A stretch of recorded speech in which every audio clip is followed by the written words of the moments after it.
Վարդաշենի բանտից 26 օր առաջ փախած 31-ամյա դատապարտյալի ճակատագրի մասին սկանդալային տեղեկություն է հայտնում Հայլուրի աղբյուրը։ Պարզվում է, դատապարտյալին հաջողվել է լքել Հայաստանը գաղութից փախչելուց անմիջապես հետո։ Իրավապաշտպանները ցնցված են։ Դժվար է պատկերացնել, որ մարդը կարող էր փախուստի դիմել ու լքել երկիրը։ Ինքը պետք է հետախուզվեր, այդ հսկողությունը պետք է լիներ, իր անուն ազգանունը պետք է լիներ սահմանի անցման այն տեղերում, որտեղից դա հնարավոր է անցնել։ Իսկ ինչպես է դատապարտյալը հանդգնել հասնել սահման երկիրը լքելու նպատակով։ Հայլուրի աղբյուրը վստահեցնում է, որ դատապարտյալի անձնագիրը իր մոտ է եղել, չնայած այն պետք է պահվեր քրեակատարողական հիմնարկի չհրկիզվող պահարաններից մեկում։ Բանտապահներին նա կարողացել է համոզել, թե անձնագիր պարզապես չունի։ Միթե այդքան հեշտ է մատի վրա ֆռռացնել բանտապետներին։ Զարմանում են իրավապաշտպանները ու համոզմունք հայտնում, որ փախուստի դիմաց դատապարտյալը ազդեցիկ հովանավոր ունի։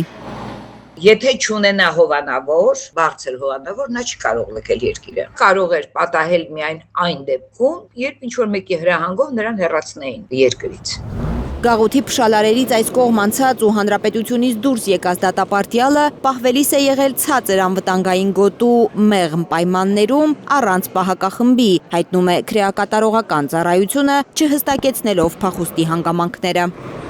Իսկ ով է փախած դատապարտյալը, նրա ինքնությունը ևս պաշտոնական աղբյուրները չեն բացահայտում։ Շամշյան Քոմի տեղեկությամբ Վայոց ձորից է, քրեակատարողականում անցկացրել է ավելի քան 1 ամիս։ Դատապարտված է եղել ֆիզիկական ուժեղ ցավ կամ հոգեկան տառապանք պատճառելու մեղադրանքով։ Իրավապաշտպան Ժաննա Ալեքսանյանը նկատում է, որ Վարդաշենում հիմնականում պահվում են համակարգի մարդիկ եւ ուրեմն նրա փախուստը կազմակերպված է ինչ-որ մեկի հրահանգով։ Վարդաշեն քրեակատարողական հիմնարկում պահվում են իրավապահ համակարգի ներկայացուցիչները։ Եվ կարծում եմ, որ շատ լավ գիտեն, ով է այնտեղ։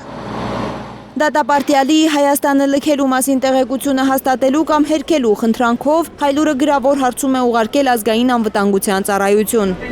Քրեակատարողական ծառայությունից գրավոր հարցմամբ հետաքրքրվել ենք, արդյոք դատապարտյալի անձնագիրը իր մոտ է եղել։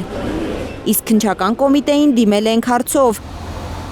Քրեակատարողական հիմնարկում ենթադրյալ պաշտոնեական անփութության դեպքի վերաբերյալ նախաձեռնվել է վարույթ։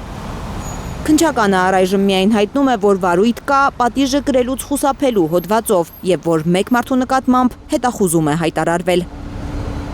Լարա Արաքելյան, Հայկ Ավանեսյան, Միլենա Պողոսյան, Հայլուր։